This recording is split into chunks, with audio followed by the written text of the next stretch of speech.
Bonjour, oui bonjour. Donc aujourd'hui, je reçois Ève-Lise Blanc-Deleuze, qui est la chef de E2FE, la chef. Alors, c'est pas moi qui l'ai choisi, la chef.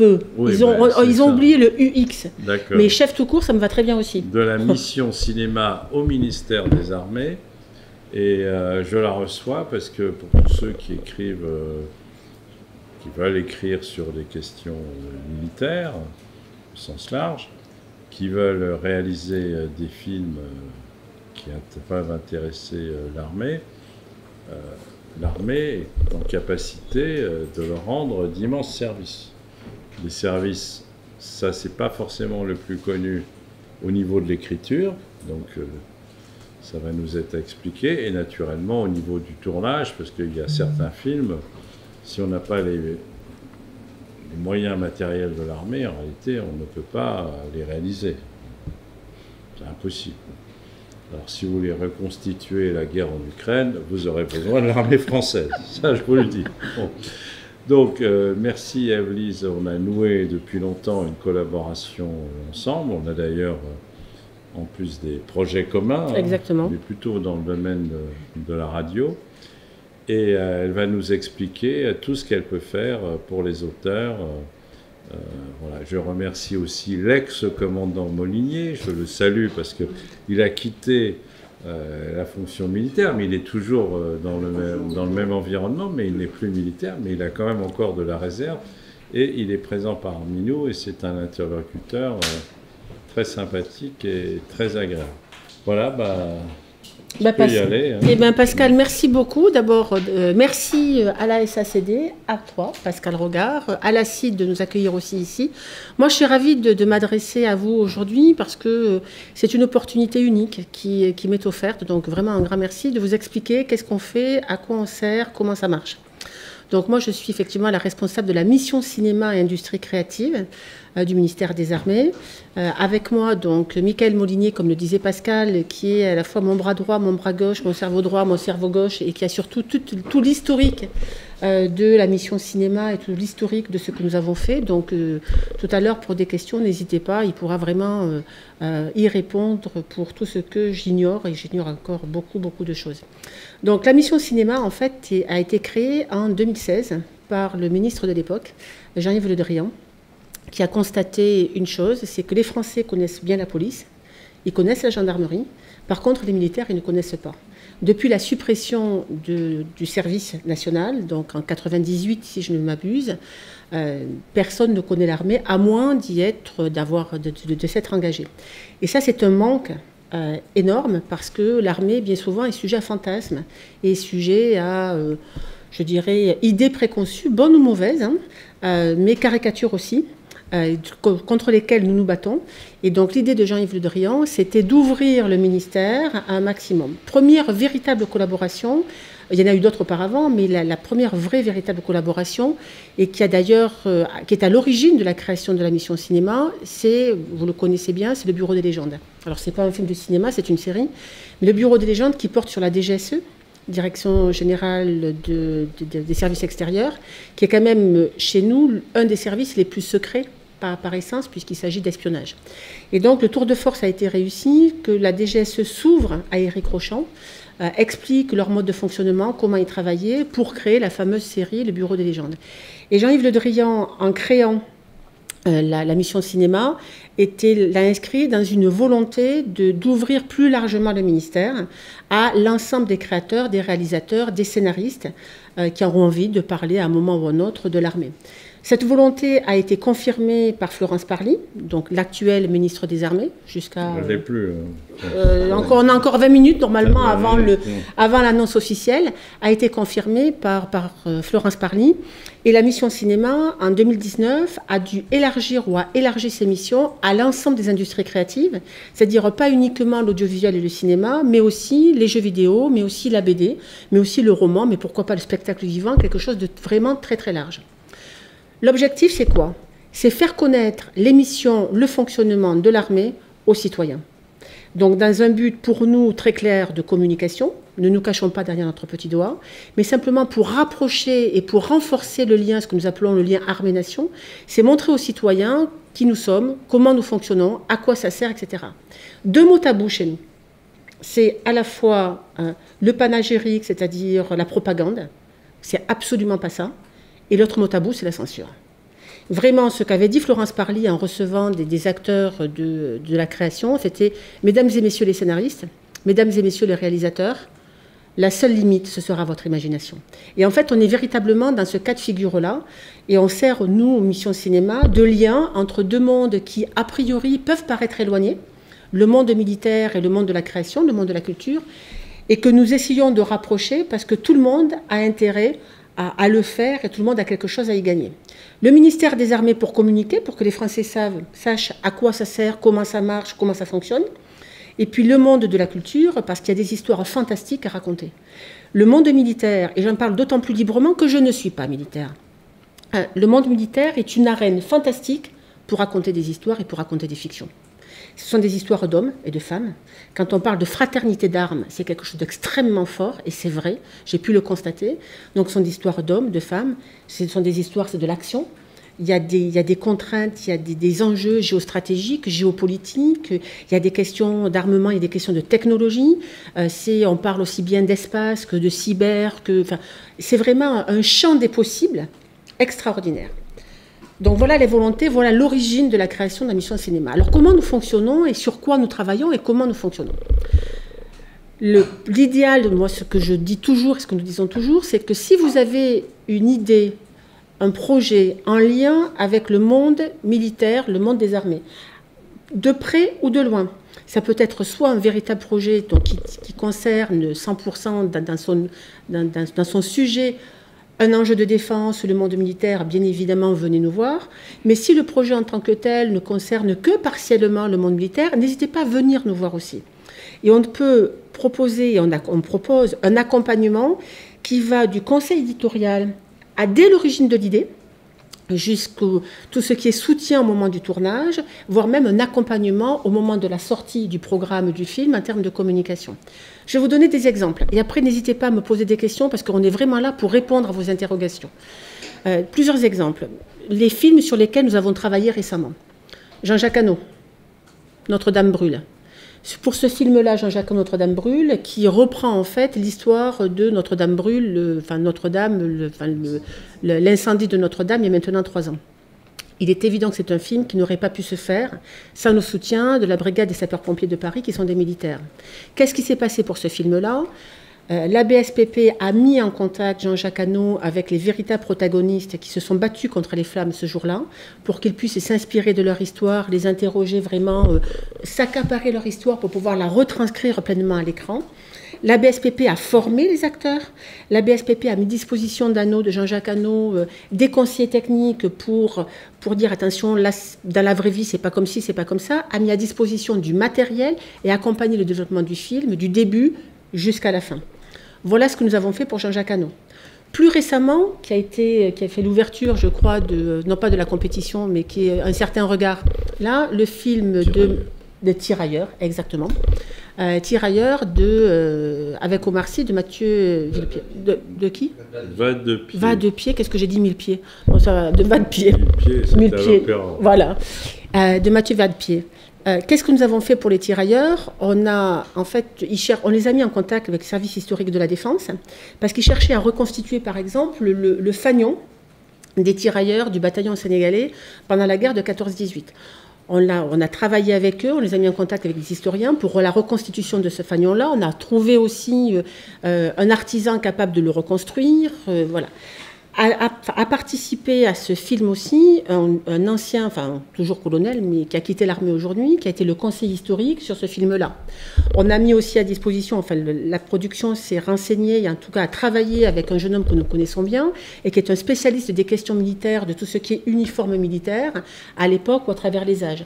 Donc ce sont des choses comme ça que nous faisons. Autre exemple de film qui n'est pas encore sorti, qui va encore sortir, mais qui a fait partie de notre actualité de l'année, c'est le prochain film de Robin Campillo, qui s'appelait École de l'air, qui je crois s'appelle Le Blanc maintenant, Les Blancs. Ça se passe à Madagascar, au moment de l'indépendance malgache. Ce que nous avons fait avec Robin Campillo, c'est que nous avons accueilli le tournage sur la base de Salon de Provence, pendant, je crois, le mois d'août l'année dernière. On les a aussi accueillis à Saint-Cyr-Coët-Quidan, parce que l'action se passe dans les années 70. Ils avaient besoin à un moment de filmer un Nord-Atlas, qui est un gros avion. Il n'y en a plus que 2 ou 3, je crois, en service actuellement, qui sont des vieux avions historiques. Avec un saut de parachutiste. Il devait tourner ça, donc on a travaillé avec lui et on lui a permis d'éviter d'avoir à le retourner, puisqu'il y avait une démonstration avec ce Nord-Atlas et ses parachutistes à Saint-Cyr-Coët-Quidan, donc on a travaillé ensemble. Un exemple, donc le prochain film de Robin Campillo. Autre exemple encore, on a travaillé avec André Téchiné. André Téchiné, un tiers du film, son film sortira normalement fin 2022 ou début 2023. C'est l'histoire d'un jeune homme qui saute sur un IED et qui rentre gravement brûlé, amnésique en France et qui est pris en charge par le service de santé des armées. Et ensuite, c'est un film pur Téchiné. Il se reconstruit avec l'aide de sa sœur. Enfin bref. Le premier tiers du film, c'est quelque chose nous avons travaillé avec lui. Le tournage a eu lieu à l'Institut national des Invalides. Le scénario a été relu par un médecin militaire qui a validé, entre guillemets, la crédibilité, qui a dit voilà, dans la vraie vie, ça se passe plutôt comme ci, comme ça. Enfin voilà, qui l'a vraiment aidé. Et donc, je vous donne ces exemples-là, je pourrais vous en donner 1000 autres, mais nous travaillons donc régulièrement avec des réalisateurs et des scénaristes de renom, oui.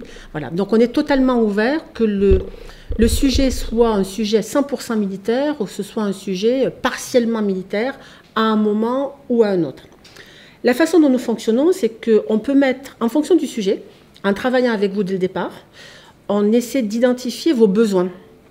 Et en fonction des besoins, on va trouver en interne, avec l'aide des directions de la communication des armées concernées, là où les personnes les plus à même de pouvoir vous aider, vous renseigner sur le sujet en question qui doit être traité. Donc là, c'est un travail de fond, c'est un travail de documentation qui est mis gracieusement à profit, que l'on vous propose. Donc n'hésitez pas à venir nous voir parce que c'est quelque chose que nous faisons très régulièrement. Lorsque le projet est ensuite un peu plus avancé, à ce moment-là, on peut organiser des immersions. Ça signifie qu'en fait, nous envoyons des scénaristes de le réalisateur en immersion dans des unités, passer quelques jours dans l'unité en question, pour à nouveau qu'ils s'imprègnent de la culture, qui puissent rencontrer des opérationnels de terrain pour échanger avec eux, venir se nourrir de leur expérience concrète de terrain pour pouvoir écrire leur histoire et la développer. Lors de l'écriture du film, si vous souhaitez ensuite notre soutien, c'est quelque chose aussi qu'on peut vous apporter en relisant le scénario et en vous disant voilà, dans la vraie vie, ça se passe plutôt comme ci, plutôt comme ça. Là, c'est pas vraiment plausible, mais sachant que, et ça je le dis, je le martèle, c'est quelque chose de très important, en restant chacun dans notre couloir de nage. Au créateur, la création. Au créateur, aux auteurs, l'écriture, l'invention, la création. À nous nous limitons à apporter de la compétence technique, de l'expertise technique sur des sujets militaires ou sur des enjeux de défense. C'est-à-dire que quand on dit à un créateur, dans la vraie vie, ça ne se passe pas tout à fait comme ça, mais ce serait plutôt comme ça, libre à lui ensuite d'en tenir compte ou de ne pas en tenir compte. C'est son choix, c'est son œuvre, ce n'est pas la nôtre. Tous ces conseils-là sont faits donc en amont dans le développement de l'œuvre. Au moment du tournage, rebelote, on peut bien évidemment vous accueillir à ce moment-là dans une des emprises militaires. On peut mettre à votre disposition du personnel militaire qui sera là pour, je dirais, venir vous aider en termes de tournage. Je vais prendre un exemple, J'accuse de Roman Polanski. J'accuse Roman Polanski, il y avait des figurants au moment de la scène de la dégradation. Donc on a mis à disposition des officiers ou sous-officiers qui ont formé ces figurants pour rendre la scène crédible. Pour former ensuite Jean Dujardin, Louis Garrel, on a mis un officier qui les a entraînés à la bonne posture et qui leur a aidé à avoir la bonne gestuelle d'un militaire de l'époque. On a mis quelqu'un encore pour aider Roman Polanski dans l'écriture et dans la finalisation et dans la vérité historique du film. Voilà. Donc des exemples comme ça, on peut en faire beaucoup. Tous ces exemples que je vous donne sont toujours faits à titre gracieux, parce que là, c'est vraiment de l'apport que l'on apporte en termes de contenu pour venir enrichir le récit. Il y a des prestations locatives quand vous venez tourner chez nous sur une emprise militaire, parce que c'est régi par par un article et c'est régi par une instruction ministérielle que nous respectons à la lettre. Pour information, les tarifs n'ont pas bougé depuis 10 ans. Donc voilà. Là, il y a de l'inflation. Pour l'instant, non, mais en tout cas, les tarifs n'ont pas bougé. Donc il y a une prestation technique classique. Si vous nous demandez, si un producteur nous demande une mise à disposition de matériel, là, on peut s'en occuper, mais en réalité, c'est directement géré par l'armée concernée, sachant que nous avons une règle et une obligation contractuelle à respecter. L'armée française et le ministère des Armées ne doit pas faire concurrence à des sociétés privées. Donc, si vous nous demandez une mise à disposition de matériel qui peut être trouvé dans le commerce, qui peut être trouvé chez Baratier ou ailleurs, c'est quelque chose que nous ne ferons pas parce que vous pouvez le trouver dans le privé. En revanche, si vous nous demandez de mettre à disposition un char, un hélico, enfin quelque chose de extrêmement, on ne peut pas le trouver chez Amazon, on ne peut pas le trouver non plus chez Baratier. Donc là, on pourra le faire dans la limite, bien évidemment, de disponibilité du matériel. Parce que ce qui prime quand même avant tout chez nous au ministère des Armées, c'est la défense des intérêts de la France et la sécurité de notre pays. Mais on essaiera toujours de se débrouiller pour rendre la chose possible. Un exemple, le Chant du Loup. Le Chant du Loup, vous avez vu le film avec Antonin Baudry. C'est l'histoire d'un sous-marin SNA qui cherche à couler un SLNE. Et ça parle sur les enjeux de dissuasion nucléaire. Il est évident que ce film-là encore n'aurait pas pu se faire sans le soutien de la Marine nationale et sans le soutien de la mission cinéma. Voilà, je crois que j'ai répondu très rapidement sur qu'est-ce qu'on peut faire au niveau du tournage. Quand vous partez tourner, et quand vous avez besoin de tourner, ou quand il y a une production qui se fait notamment à l'international sur un tournage de long terme, là, on ne pourra pas mettre à disposition un personnel militaire en termes de conseiller technique. Si ça prend trop de temps, là, à ce moment-là, on vous aidera à trouver un interlocuteur de référence dans lequel nous avons, nous, pleinement confiance, qui pourra, à ce moment-là, être recruté par la production et servir de conseiller militaire, conseiller technique durant le tournage, notamment quand les tournages ont lieu à l'étranger, comme ça a été le cas récemment au Maroc sur différents projets. Voilà. Et puis ensuite, lorsque le film est terminé, eh bien, en fonction du sujet, si on peut aider la promotion du film en termes de communication, c'est quelque chose que nous faisons. Donc, ce que l'on peut faire, on peut organiser des avant-premières au sein même de notre institution. Ça a été le cas pour De Gaulle de Gabriel Le Baumin, ça a été le cas pour J'accuse de Roman Polanski, ça a été le cas pour plusieurs films, plusieurs longs métrages que nous avons accompagnés. On peut faire de la communication sur nos réseaux sociaux, sur notre intradef, qui est notre intranet qui regroupe les 260 000 salariés militaires, en tout cas personnels de la défense, sur notre internet, notre site internet aussi. Et donc on peut vraiment véritablement accompagner les projets. C'est un accompagnement global du début jusqu'à la fin et l'arrivée dans les salles ou sur les plateformes. Voilà. Merci. Donc maintenant on va passer aux questions. Est-ce qu'il y a des questions sur...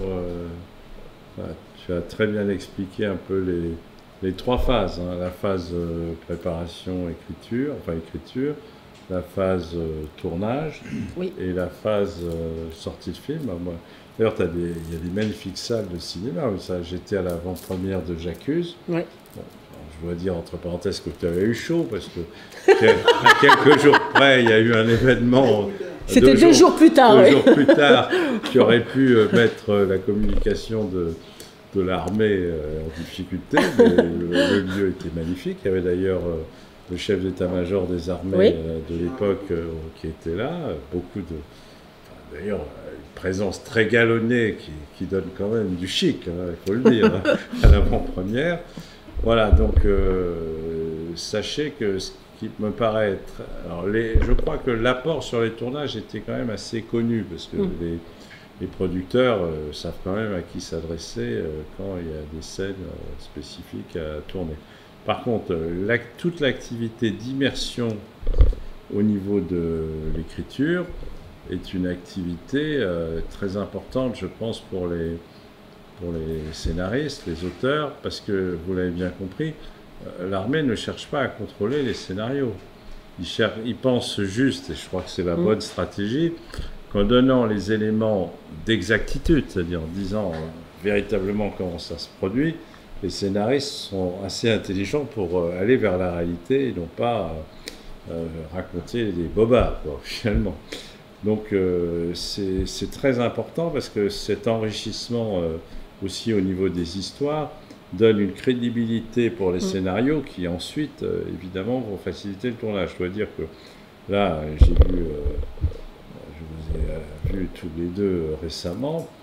On a un projet commun, oui. J'espère qu'il aboutira, alors qui est dans un domaine qui concerne aussi les auteurs, puisque c'est un projet de podcast radio qui serait sur un sujet militaire, avec l'idée que les scénaristes pourraient être en résidence au fort d'Ivry. Exactement. Et avoir à leur disposition l'ensemble des éléments d'information qui leur permettraient de faire un scénario de grande qualité. Et là, on est dans une autre phase, on doit trouver un diffuseur, donc il faut qu'on convainque Radio France, puisque au fond, en termes de fiction radio, c'est quand même ceux qui sont les plus aptes à financer des fictions radio, et qui en plus connaissent une bonne audience sur Radio France, les convaincre de participer à cette opération. C'est pour ça que nous organisons une réunion après le festival de Cannes. Donc voilà, si vous avez des questions, c'est le moment, sachant que avec le commandant, vous êtes toujours l'ex-commandant. J'ai le droit de dire commandant ou pas? Non, je ne le dis plus. Hein, avec le caporal. Ah non, c'est mauvais. C'est mauvais. Non, c'est mon général, moi. Mon général. Ils sont quand même... Alors, je vous le dis, c'est très important, extrêmement sympathique. Hein. Ah, bah c'est gentil, merci. Non, mais c'est vrai. Grâce à vous, d'ailleurs, lors d'un déjeuner, il n'y a pas longtemps, avec Catherine Vincent, on a rencontré un général 3 étoiles extrêmement costaud, qui était assez impressionnant. On a parlé de sujets de fond. Et en fait, il se décarcasse pour faire en sorte que l'œuvre, la qualité, soit la meilleure possible. Donc, c'est un atout important d'être en liaison dès lors qu'on a un sujet qui concerne l'armée.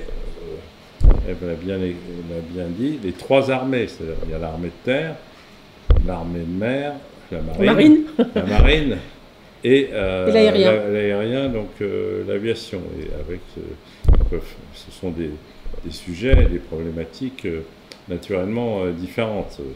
Par exemple, vous avez aidé le film dans le sous-marin, vous avez parlé, mais je pense que la série, là, elle est anglaise, là, sur un sous-marin, la série. Oui, Vigile. Oui. A dû être aidée par l'armée, c'est les Britanniques. Voilà. Par les Britanniques, oui. Voilà, donc, et les sujets, tu as raison, les sujets militaires apportent beaucoup d'émotions. Enfin, on peut faire des choses très fortes en fiction. C'est une arène fantastique. Voilà, je le dis, je le répète, et totalement sous-exploitée aujourd'hui. C'est vrai que c'est sous-exploité. Parce que on parle de la marine, on parle de l'armée de terre, on parle de l'armée de l'air.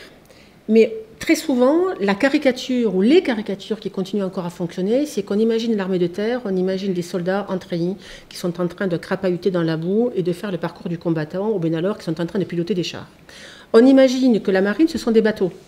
Et uniquement des bateaux. C'est tout juste, on ne les imagine pas sur des grands ponts avec une longue vue.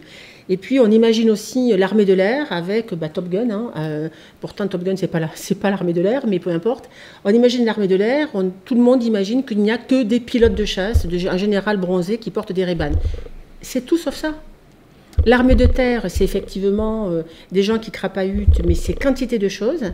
La marine, c'est effectivement des bateaux, mais c'est aussi des avions. On ne sait pas suffisamment que l'aéronaval, il y a des rafales qui décollent et qui atterrissent sur le Charles de Gaulle. Et l'appontage, c'est quand même quelque chose d'extraordinaire à voir. On ne sait pas encore que la marine, c'est aussi ce qui se passe au fond des eaux. D'ailleurs, des sous-marins, mais encore plus profonds, avec tout ce qui est câbles de télécommunications et autres. L'armée de l'air, c'est bien évidemment les avions, mais c'est aussi tout ce qui se passe dans l'espace, c'est tout ce qui est satellite. Donc c'est un univers qui est extrêmement technique, technologique, et qui est vraiment sujet à raconter des histoires fabuleuses. Donc vous avez des idées, surtout n'hésitez pas, on se pliera en 4, vraiment pour, en tout cas, venir vous apporter de la matière pour que vous puissiez écrire des histoires, des fictions qui soient originales et qui nous sortent de ce que l'on voit, plus traditionnellement. Il y a un truc que je n'ai pas dit, parce que là, je vous ai décrit ce que l'on faisait en réaction lorsque les gens nous contactent, parce qu'ils ont un sujet. On travaille aussi en proactif, parce que ce que nous cherchons à faire, c'est susciter de l'intérêt, quoi. Susciter chez vous, chez les auteurs, de l'intérêt pour parler de nos sujets. Donc ce que nous faisons aussi, c'est que nous travaillons en proactif et nous organisons ce que nous appelons des opérations de découverte, des opérations scénaristes, ou auteurs au sens large du terme. Ils peuvent être des dessinateurs, ils peuvent être peu importe. Je vous donne plusieurs exemples d'opérations que nous avons organisées récemment. La dernière en date, j'ai amené un petit groupe de scénaristes et de réalisateurs à Cameroun pour la fête de la Légion, où nous avons passé 48 heures avec des légionnaires. Et là, les légionnaires ont expliqué donc, aux auteurs avec lesquels j'étais comment ils fonctionnaient, comment ils étaient recrutés, comment ils étaient formés, pourquoi Cameroun, quelle était l'histoire de Cameroun, quelle était la culture Légion, qui est une culture qui est très particulière, 150 nationalités, enfin c'est vraiment quelque chose de très très fort. C'était un moment vraiment unique d'échange, de partage avec à la fois d'une part des officiers de Légion, mais aussi des légionnaires qui venaient de Hongrie, qui venaient de la Réunion, qui venaient d'un peu partout. Voilà un exemple d'opération découverte que nous organisons. Autre opération découverte que nous avons organisée en novembre, là c'était avec la marine, où nous avons amené un petit groupe à nouveau de producteurs, scénaristes, réalisateurs. On les a fait embarquer sur un porte-hélicoptère amphibie, qui est une espèce de gros bateau.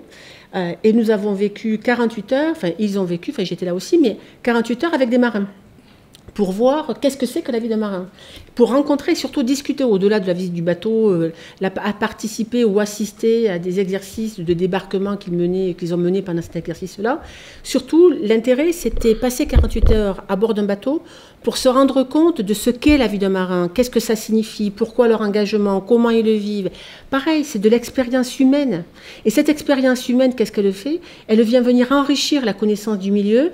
Et puis ces sujets, ensuite, c'est une porte ouverte, quoi. C'est une porte ouverte à l'imagination, sur des exemples concrets, sur des choses, des choses vraiment très, très humaines. Et un film, c'est quoi? C'est avant tout une histoire humaine. Donc, voilà. Et ce sont des exemples d'opérations découvertes que nous montons. Nous en faisons d'autres encore. Les prochaines, a priori, ça sera une présentation des capacités d'intervention de l'armée de terre. Et une capacité d'intervention de l'armée de l'air. Là, concrètement, c'est quoi? C'est une espèce de show, où là, on peut vous inviter, si les sujets vous intéressent, on peut vous inviter à venir assister à cette présentation. Comment ça se fait? Enfin, comment ça se déroule? Vous avez une présentation des capacités, donc on raconte un scénario, en gros, les méchants contre les gentils, les bleus contre les rouges, et puis l'armée concernée, l'armée de terre par exemple, va montrer comment elle intervient. Donc on va voir intervenir les forces spéciales pour délivrer des otages, on voit intervenir les forces spécialisées dans tout ce qui est guerre nucléaire, bactériologique ou chimique, comment intervient l'armée de terre lorsqu'il y a une catastrophe naturelle, comment intervient l'armée de terre dans un conflit classique. Je donne toujours un exemple, moi qui m'avait frappé la première fois que j'assistais à cela.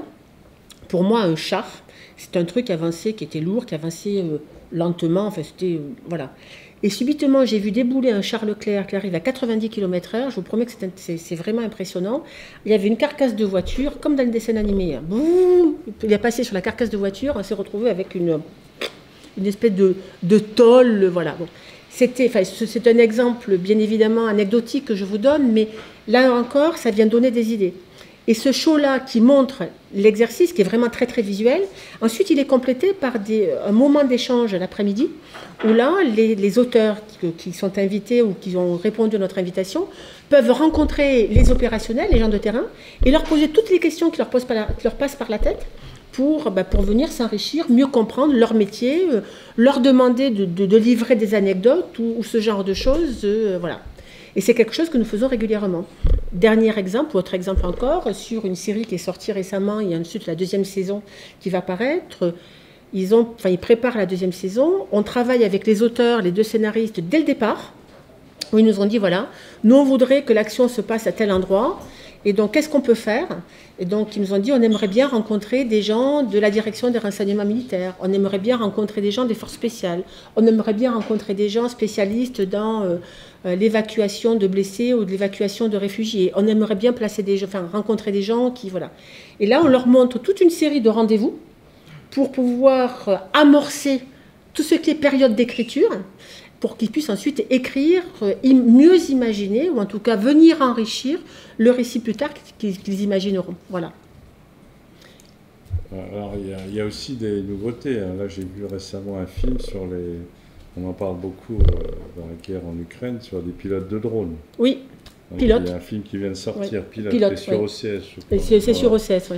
Et puis, il y a De toutes Full-Time les Studio. questions de cybersécurité qui concernent l'armée, qui peuvent ne pas concerner que l'armée, puisqu'il paraît que le Festival de Cannes a été attaqué par les Russes à la suite de l'intervention de Zelensky. C'est moi qui ai inventé ça, mais il paraît que c'est pas faux.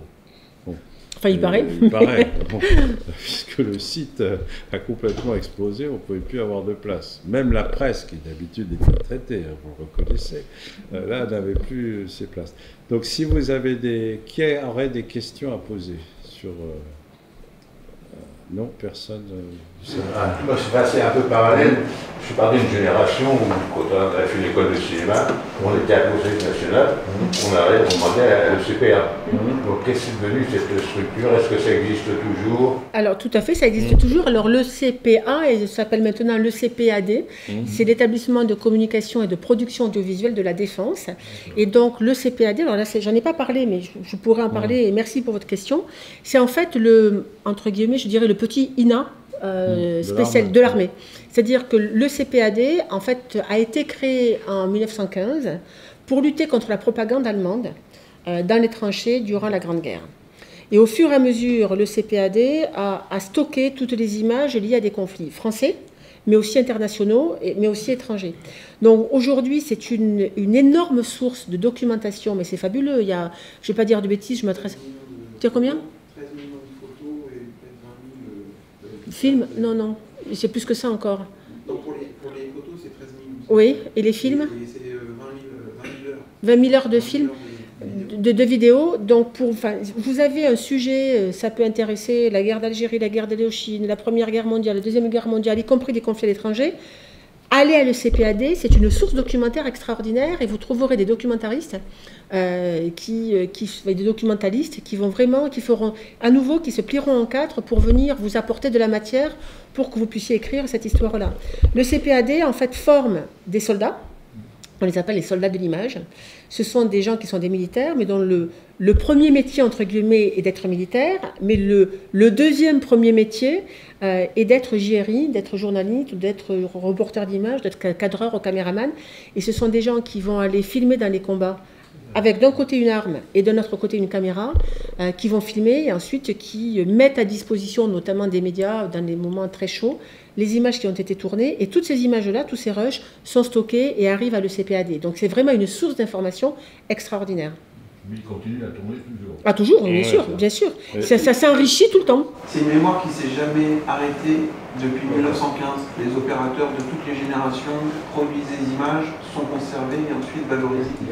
La différence, c'est qu'avant, comme il y avait un service militaire, ceux qui voulaient faire carrière dans le métier du cinéma manœuvraient pour aller au service cinématographique des armées. Maintenant, je pense que ça a dû se tarir un peu, puisqu'il n'y a plus de service militaire. Donc il y a beaucoup de jeunes, en fait, des générations passées, qui font du cinéma, des réalisateurs, et qui sont passés par le service cinématographique des armées où ils pouvaient concrètement tourner, filmer, enfin ils avaient des moyens matériels. Voilà. Il y a surtout la Luma qui a été créée à l'ECPAD. Voilà. Cette invention technique utilisée par tous les professionnels qui a été créée là. Puis il y a des grands réalisateurs qui sont passés par le CPAD. Le Broca, le Louche, Gérard Mutner, Gabriel Le Gomin, quelques de aussi. Ouais. Oui, mais là, maintenant, il faudra remettre un service militaire obligatoire pour tous ceux qui veulent faire du cinéma. Comme ça. Voilà. Est-ce qu'il y a d'autres questions? Ah, allez-y. Quand on veut venir vous rencontrer, il faut aller où? Il faut aller au Fort d'Ivry? Non, à Ballard, au Ballardone, qui est l'équivalent du Pentagone français, porte de Ballard, enfin porte de Sèvres, quoi. On va mettre je pense qu'il y aura un compte rendu de cette rencontre. Oui, on va mettre les coordonnées, vos coordonnées sur le site de la SACD qui fera le compte rendu de notre discussion d'aujourd'hui. Voilà. Comme ça, vous aurez toutes les... Mais enfin, c'est assez facile d'aller chez eux. Vous arrivez, alors vous sortez 10 papiers, je rigole, vous passez un badge, ça ne marche pas, vous passez un autre, ça marche pas. Ça marche toujours pas. Il faut appuyer en même temps sur un bouton qui devient bleu, après ça devient vert, et au fond, à la fin, vous arrivez à rentrer. Une fois que vous êtes rentré, alors là... Voilà. Et vous ne pouvez pas ressortir sans nous. C'est très intéressant parce que vous voyez passer...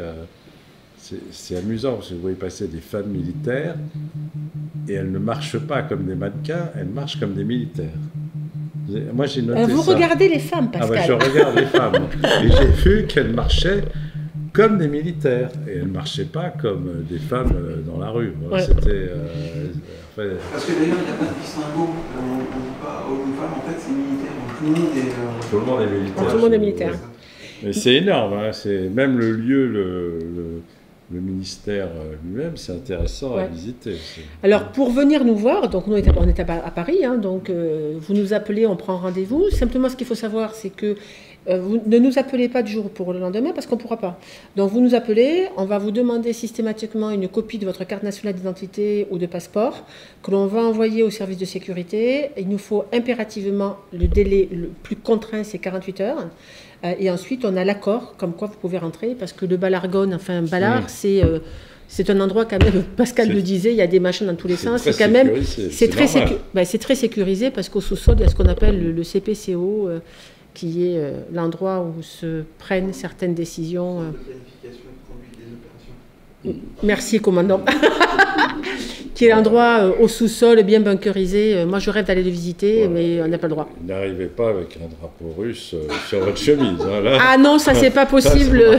Ça marche pas. Pour l'anecdote, effectivement, au moment de l'invasion de l'Ukraine par la Russie, ça a été un moment quand même assez tendu, bien évidemment.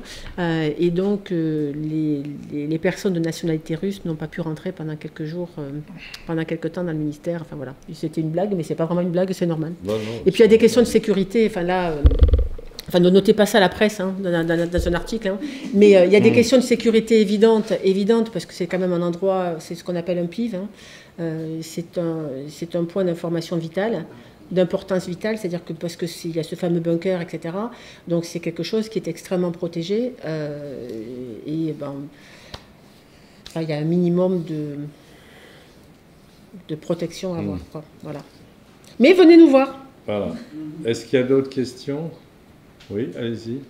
Pour la partie écriture, idéalement, à quel stade il faut venir vous voir quand on écrit un projet de fiction, au stade du traitement, au stade d'un scénario bien achevé Le plus tôt possible. Enfin, tout dépend où est-ce que vous en êtes. En fait, ce dont on se rend compte, c'est la chose suivante. Si vous venez très tôt, nous, très tôt, on va vous dire qu'est-ce que vous voulez raconter comme histoire. Il faut déjà quand même que dans votre tête, vous ayez une idée de pitch, quoi. Je veux raconter telle histoire. En fonction de votre sujet, on va travailler le sujet avec vous. Enfin, quand je dis travailler, c'est votre sujet à nouveau. Mais on va vous dire, mais vous avez besoin de quoi pour pouvoir avancer ? Et en fonction de vos besoins, votre sujet porte sur le cyberespace, je dis n'importe quoi. On va vous faire rencontrer les gens dont c'est le métier qui vont vous parler de leur sujet, pour venir enrichir votre projet, pour venir enrichir le récit et vous permettre ensuite de rentrer vraiment dans l'écriture. Si vous venez plus tard, vous pouvez, de toute façon, venez nous voir aussi, mais plus tard vous venez, plus difficile c'est. Parce que une fois que vous avez bien avancé, si on vous dit, attendez, là vous êtes, c'est votre projet à nouveau, mais vous êtes complètement en dehors des clous, parce que dans la vraie vie, ça ne se passe pas du tout, mais alors pas du tout comme ça. Vous en tenez compte aussi, ou vous n'en tenez pas compte. Et puis, ça dépend aussi de ce qu'on appelle, il y a une vraie différence entre la réalité et la vraisemblance. Nous, ce qui nous importe, c'est le récit, c'est ce que vous allez raconter, c'est l'histoire.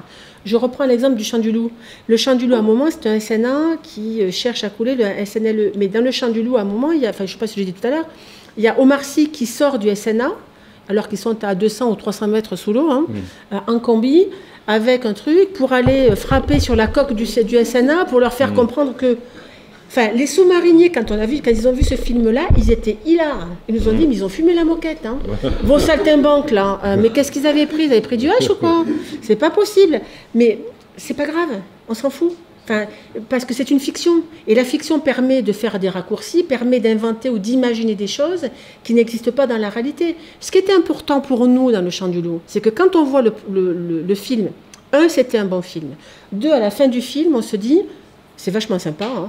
Non, mais c'est sympa d'être. Non, c'est dur d'être sous-mariné. On comprend mieux comment ça se passe, les enjeux, comment se passe la dissuasion nucléaire. On découvre des métiers au Raider. Qui connaissait le métier de Raider avant?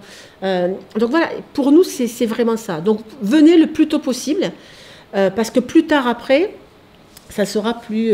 Enfin, je dirais notre possibilité d'intervention seront moindres. Voilà. Si je peux, alors c'est pas une question, mais c'est juste pour faire un commentaire, parce que j'ai eu la chance justement de faire, non pas à titre de scénariste, mais en délégué général de la ville de Desmarais, d'accompagner Sierra Next sur la mission qui a été organisée au mois de novembre donc sur le port hélicoptère. Donc effectivement, pour répondre aussi en partie à la question que M. posait, il y a toute une partie vocabulaire à laquelle on ne s'attend absolument pas, c'est-à-dire que quand on arrive et qu'on débarque sur un porte-avions comme ça, on ne comprend pas la moitié de ce qui se dit, parce que ça fonctionne beaucoup par abréviation. Donc je suppose que voilà, c'est aussi, ça fait partie entre guillemets de la formation technique sur l'écriture du scénario, enfin comment parlent vraiment les personnes en situation. Et après aussi pour couper peut-être une idée reçue qu'on aurait, enfin je pense qu'on a tous des stéréotypes sur l'armée, et en fait une immersion comme ça, même brève, permet de couper à tous ces stéréotypes, parce que ce n'est pas du tout un milieu si rigide que ça, on est extrêmement bien accueillis, ce sont des gens très sympathiques, en tout cas on a eu la chance de tomber, je pense, dans des conditions idéales. Donc en plus de l'équipe en place à Ballard, vraiment, je recommande d'expérimenter autant que possible et puis de développer les scénarios et puis les histoires. Mais merci Laetitia pour ton commentaire et ton intervention, parce qu'effectivement, coupons court aux stéréotypes, les militaires ne sont pas aussi rigides que ce que vous pourriez l'imaginer. Et en plus, quand ils voient venir vers eux des auteurs qui s'intéressent à leur sujet, ce sont des gens, je dirais que vraiment ce qui caractérise un militaire, c'est son engagement. Je pense que c'est une des rares professions dans lesquelles l'engagement est aussi total, parce qu'il peut aller malheureusement jusqu'à la mort, jusqu'à la vie, donner sa vie pour la France. Ce sont des gens qui sont engagés. Et parce que ce sont des gens qui sont engagés, ils adorent leur métier. Donc quand vous venez les voir en leur posant des questions sur leur métier, mais ils sont ravis de se raconter. Enfin, de se raconter, mais pas eux, de raconter leur vie, de raconter leur passion, de venir vous nourrir d'anecdotes, de venir vous nourrir tout court de ce que fait leur vie, parce qu'ils sont contents de la partager. Alors bon, il y a des choses qu'ils ne pourront pas forcément vous dire, ce qui reste secret défense, c'est secret défense. Mais en tout cas, ce sont des gens qui sont très accueillants et qui, une fois que vous êtes introduits, vraiment seront là pour partager leur expérience et leur passion avec vous. Je vous remercie d'être venu. La prochaine réunion... Si, il a eu un scoop aujourd'hui. Lequel? C'est que tu as annoncé que nous allions monter, nous travaillions sur un projet de résidence d'auteur. C'est vrai. Ça, c'est un scoop. C'est un scoop, c'est vrai. Projet de résidence d'auteur à l'ECPAD sur un projet de fiction podcast. Radio. Eh bien, bonne journée. Bonne journée, et puis merci beaucoup à la SACD et à toi, Pascal. On fait ce qu'on peut. Et puis à Acide.